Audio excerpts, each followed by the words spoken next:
Bom dia, primeiros anos! Como vocês estão? Estão bem? Espero que vocês estejam bem. Prontos para mais uma sexta-feira de videoaulas de língua portuguesa. A professora Eide está revisando conteúdo referente a gêneros textuais. Nós vamos falar sobre 2 gêneros textuais: cartas do leitor e editorial.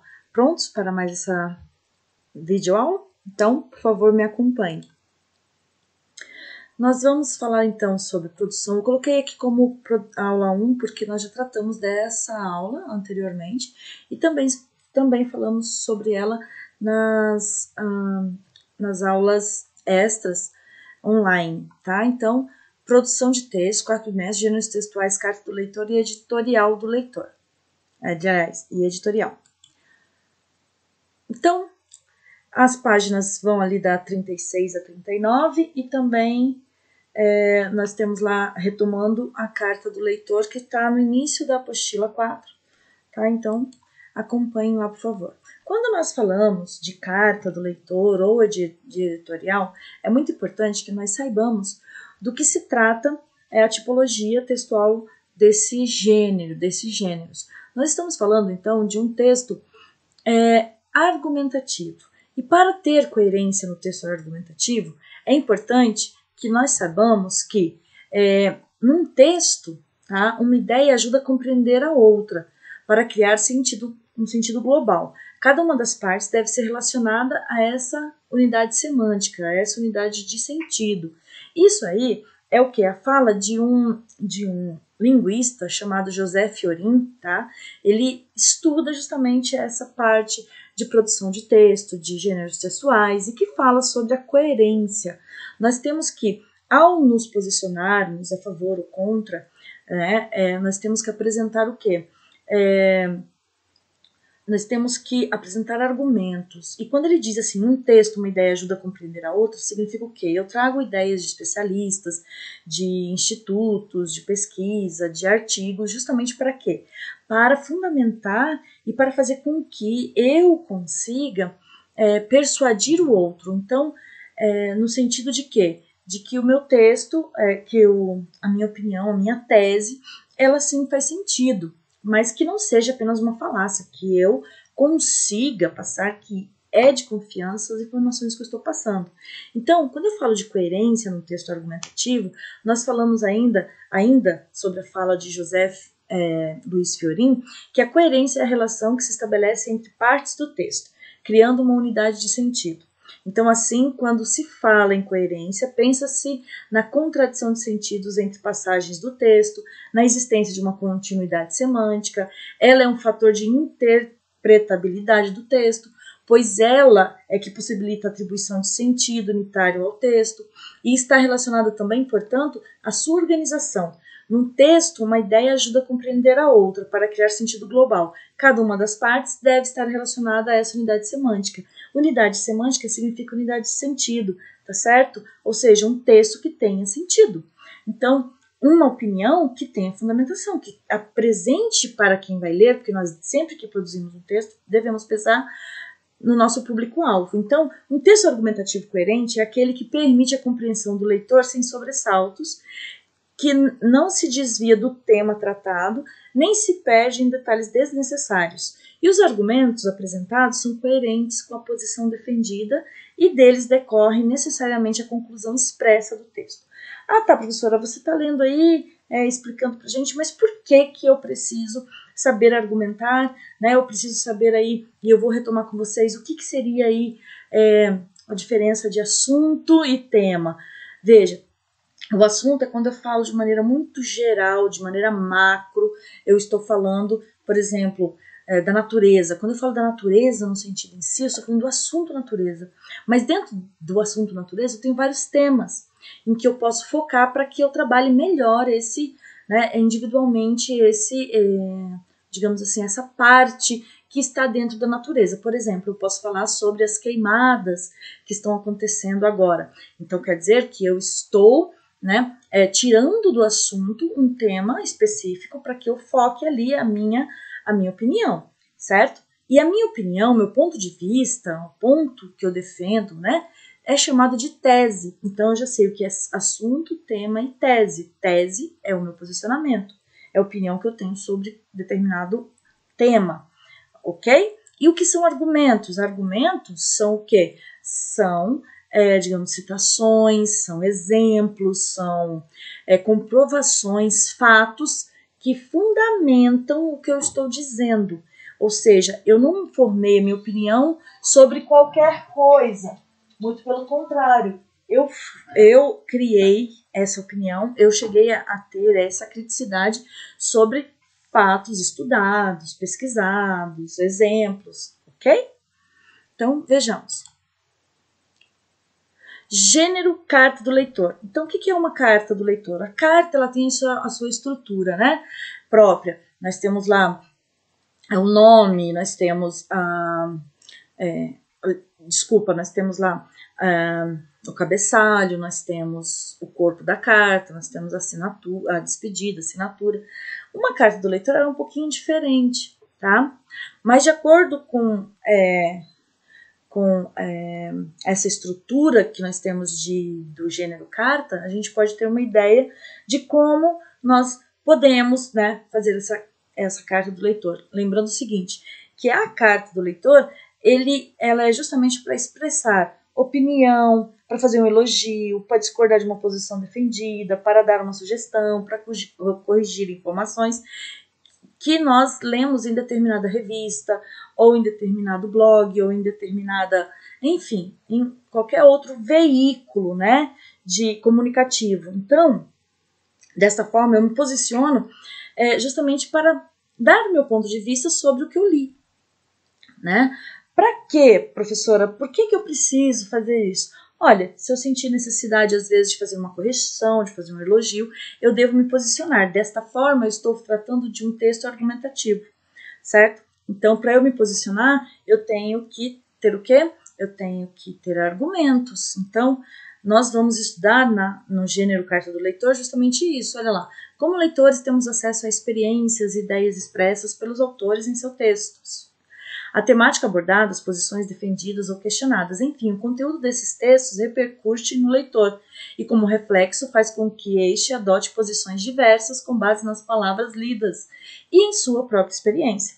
Então, ao ler um texto publicado em um jornal, uma revista, o leitor ele pode se sentir vontade de se dirigir a essa revista, né, através de carta, e-mail, né, ao editor. Quem é o editor? O editor é aquele autor do texto lá, que fez o texto, que publicou na revista, né, que tem uma linha de pensamento que respeita justamente os donos, os diretores dessa revista, que tem uma ideologia a seguir.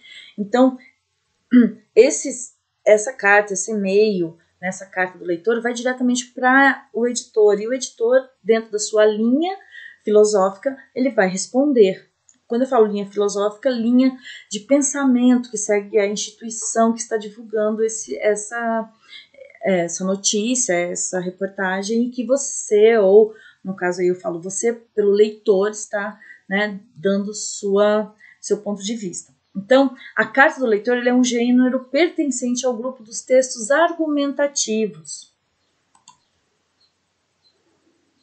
Então, olha lá o que diz Cristina Teixeira Vieira de Mello.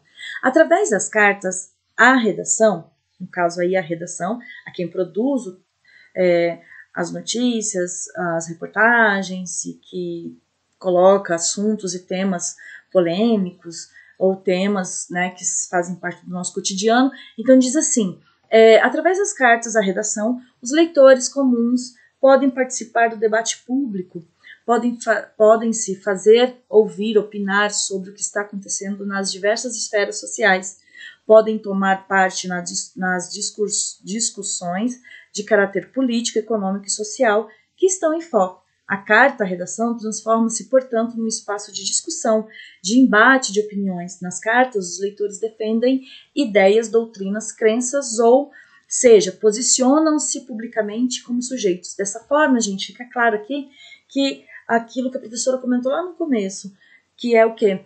Posicionar-se através de quê? Né? Nós conhecemos a posição através de tese, também é chamada de tese, e eu me posiciono fundamentando-me em quê? Em argumentos, né? Que são fatos Fatos que podem ser exemplos, que podem vir através de pesquisa, que podem vir através de estudo de uma pessoa que tenha propriedade no que está falando.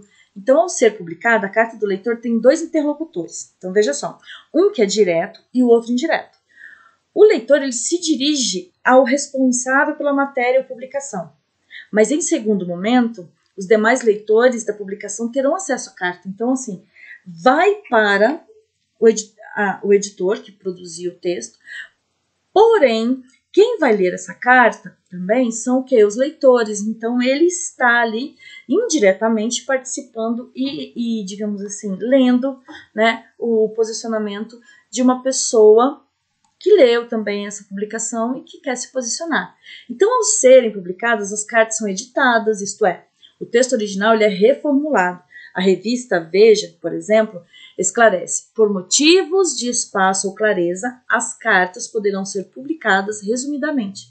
Portanto, nem sempre a carta que você manda, né, a carta do leitor que é mandada, publicada, revela exatamente o ponto de vista do seu autor. Ela pode ser manipulada para, né, digamos assim, ficar melhor colocada no espaço, para ter maior clareza, porque afinal, às vezes, a pessoa não tem um esclarecimento ou conhecimento que demande aí uma clareza na hora de ser publicada. E é uma revista de, digamos assim, de alcance nacional, então ela precisa apresentar textos coerentes com a sua publicação, correto? Então, portanto, nem sempre a carta do leitor publicada revela exatamente o ponto de vista de seu autor, pois ao ser editada ela pode sofrer algumas alterações de sentido, além de terem trechos suprimidos, ou seja, textos, né, omitidos, porque às vezes é repetitivo ou coisa do gênero. As cartas recebem títulos e são agrupadas de acordo com a matéria ou tema que discute. Geralmente é no início da publicação e sempre vem deixando bem claro a que reportagem está sendo emitida referente a essa carta do leitor. Então, veja, eu tenho que ter uma tese, então eu tenho que ter um posicionamento, e para isso eu tenho que apresentar argumentos. Então, um texto não deve ser um amontoado de afirmações sem um objetivo definido. Se for assim, é como se eu tivesse feito uma falácia. Quem escreve deve saber por que está escrevendo, deve saber para quem está escrevendo e o que e como escrever. Antes de começar a escrever, é preciso saber que direção seguir, para saber aonde se pretende chegar. Por isso é importante conhecer os fatos com propriedade, a fim de ter o que dizer com convicção, sem incoerências, fundamentado com alguém que já estudou ou com alguma pesquisa que foi feita, enfim. O ponto de partida de qualquer texto argumentativo é o posicionamento, é a tese, ou seja, o modo como o autor vê o problema e problematiza o tema a ser discutido. A tese é a ideia principal do texto e nunca deve ser perdida de vista, pois é ela que vai orientar toda a argumentação, ok? Então, desta forma, argumentar, tá? Nós fazemos isso a fim de comprovar uma posição acerca de um assunto, né? E eu preciso conhecê-lo para eu defendê-lo, correto? Eu não posso defender algo ou alguém que eu não conheça. Então, é preciso ter informações. E onde se encontram essas informações? Lendo livros, jornais, revistas, assistindo a noticiários, telejornais, documentários na televisão, conversando com pessoas que sempre têm algo a acrescentar para a gente. Então, dessa forma, eu apresento alguns tipos de argumentos aqui para vocês, que são o quê? São aqueles fatos que endossam, né, a minha opinião, a nossa tese. Então, há diversas estratégias argumentativas. Nós vamos ver aqui tipo de argumento 1, que é a citação de autoridade, quando eu cito especialistas no assunto, exemplos, quando eu relato um fato que comprove ou legitime ou demonstre o posicionamento defendido. Eu posso trazer dados estatísticos, científicos, quando eu cito as conclusões de uma pesquisa importante, ou apresento dados estatísticos que reforçam a ideia defendida. Eu também posso, trazer aí pesquisas de opinião. Então, além disso, as pesquisas devem ser bem descritas, com informações sobre o assunto pesquisado, o lugar, a data e, se possível, o nome dos pesquisadores, no caso aí, em algum instituto, como é o caso do Ibope, Datafolha, né? Para que os dados possam ser considerados confiáveis, dando assim credibilidade ao meu texto. Raciocínio lógico. Eu apresento relações lógicas entre causa e consequência, explicação ou justificativa e conclusão. Desta forma, eu utilizo esse tipo de argumento justamente, né, para que eu não aponte aí equivocadamente um fato como causa de uma situação, né, de forma que eu vá fugir ao tema, correto? Então, assim como a carta, o gênero carta do leitor, o editorial, ele também é o quê? Uma formação de opinião. Só que o editorial, ele é o quê? São a linha filosófica defendida, né, por jornais, revistas. Veja, jornais são suportes textuais de grande circulação em nosso país, que atingem diferentes públicos. Muitos são distribuídos na forma impressa e praticamente todos têm site na internet, nos quais são disponibilizadas matérias atualizadas ao longo do dia. Não é somente de notícias e de reportagens que os jornais se constituem. Neles há uma série de outros gêneros textuais, inclusive texto cujo objetivo principal é apresentar e defender um ponto de vista de quem? Da instituição, tá? Por meio de quê? De argumentos, como a carta do leitor, o editorial e o artigo de opinião.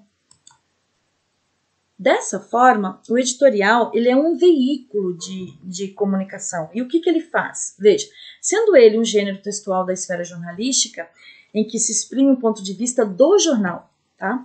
É um ponto de vista não do leitor mais, agora é do jornal. Ele defende uma linha filosófica a respeito de um tema polêmico ou um acontecimento de relevância social. Por não refletir a opinião de apenas um indivíduo, tá? Ele é publicado sem assinatura, porque ele apresenta a opinião do grupo, né? Ou seja, daquela instituição, tá? Daquele veículo de comunicação. Então, em geral, esse texto é escrito mediante a colaboração de vários jornalistas. Os editorialistas são responsáveis por, em contato com a direção do jornal, expressar nesse texto uma opinião sobre o tema abordado que esteja de acordo com a linha editorial, a linha filosófica desse veículo de comunicação. Os temas discutidos nos editoriais do jornal costumam surgir da leitura de notícias do dia a dia e podem tratar de variados assuntos.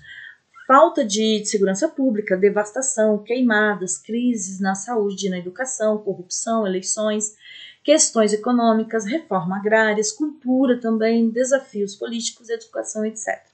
O editorial tem em vista um leitor ideal para quem se dirige. Então, ele serve de referência para a construção do texto, o que fica evidenciado pela escolha das palavras, pelas referências históricas antigas ou recentes, pelas citações, pelos dados apresentados e etc.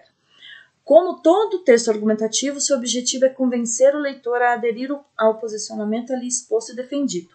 Então, observe os principais elementos que geralmente estruturam o editorial, lembrando que essa estrutura não é fixa, tá? Ela pode vir, digamos assim, em posicionamentos estruturais do texto em formas diferentes. Então, podendo haver textos compostos de maneiras diferentes, dependendo das opções que são feitas pelos seus autores. Tipos de argumentos 2. Então, além das estratégias de argumentação estudadas ali no tipo de argumento 1, há outras que dão sustentação ao texto e são recursos bastante eficazes de persuasão, né? E são elas. Veja, assim como o gênero carta do leitor, aqui o posicionamento do leitor. No caso editorial, o posicionamento é da instituição, do veículo de comunicação. Então, eu posso também ter argumentação baseada em fatos históricos, que eu apresento fatos históricos e relaciono as situações atuais, fazendo analogias, comparações, o autor estabelece uma relação de semelhança entre o fato e outro já ocorrido, procurando estabelecer relações entre as possíveis consequências geradas em ambos os casos, perguntas retóricas que são apresentadas, onde são apresentadas questões que serão respondidas no decorrer do texto. Seu intuito geralmente é despertar o interesse do leitor pelo assunto, a fim de mantê-lo atento, aguardando que as questões sejam discutidas na sequência. E o que é falácia? Falácia é o quê? É justamente no intuito de convencer o leitor, o sujeito enunciador, no caso o redator, utiliza argumentos falaciosos, ou seja, enganosos, E o problema da falácia é que o argumento não se sustenta e põe em risco a imagem do jornal ou do seu autor, porque não tem o quê? Não passa credibilidade. Sempre que eu apresento uma argumentação, eu devo apresentar uma contra-argumentação, porque trata-se de uma estratégia argumentativa que consiste em antecipar e incorporar ao texto argumentos contrários à posição que eu estou defendendo. Dessa forma, eu admito que há outras ideias contrárias, das quais o leitor pode compartilhar, mas que o autor tem a oportunidade de refutá-la, ou seja, rechaçá-la, né? Esclarecendo assim dessa forma o seu posicionamento e sempre justificando com algo, né, com algum outro argumento que feche, né, e que convença o leitor do seu posicionamento, da sua tese. Aqui eu tenho a estrutura, tá, de um editorial, onde eu apresento para vocês o título da seção, o título do editorial, o olho, a argumentação e a apresentação, a contextualização e a conclusão. Prof, mas o que seria isso? Olha lá. Quando eu falo para vocês quanto à estrutura desse editorial, eu quero que vocês prestem atenção. Quando eu falo do título da seção, do título do editorial, olho é uma síntese do posicionamento do jornal sobre o assunto. A apresentação ou contextualização é o resumo do fato a ser comentado. O desenvolvimento e a argumentação é o quê? É a apresentação e digamos, a fundamentação do posicionamento do editorial, no caso aí da opinião da instituição, né, comunicativa, e uma conclusão, tá certo? Eu aconselho que vocês leiam esse editorial, que é muito interessante, tá? Editorial Justo Avanço na Política de Cotas. Então, vocês leiam, vejam, está na apostila de vocês. Deixa eu ver exatamente qual é a página que vocês podem estar resolvendo essas atividades, na página 45, tá bom? Então, realizem essa atividade. Pergunta do fórum. Você já enviou uma carta para um editorial de revista ou jornal? Obteve resposta? Você acredita que sua pergunta é de certa forma manipulada? Então, assim, nós falamos sobre, mas eu gostaria de saber se você já fez. E quando eu falo jornal, não importa se é uma revista ou jornal impresso, ou seja ela, né, virtualmente, ou seja, né, no suporte internet, não tem problema, eu só quero que vocês participem lá do fórum e respondam, porque eu quero saber a sua resposta, tá ok? Participe lá. Como atividade, né, nós sempre temos, ao final de cada videoaula, uma atividade sobre produção, lá na produção acadêmica. Então, eu quero que vocês respondam lá as atividades da página 36 a 39 da apostila 4, tá certo? Fica aqui o meu beijo, um desejo de um ótimo final de semana e muita paz e saúde para vocês. Fiquem com Deus. Até a próxima.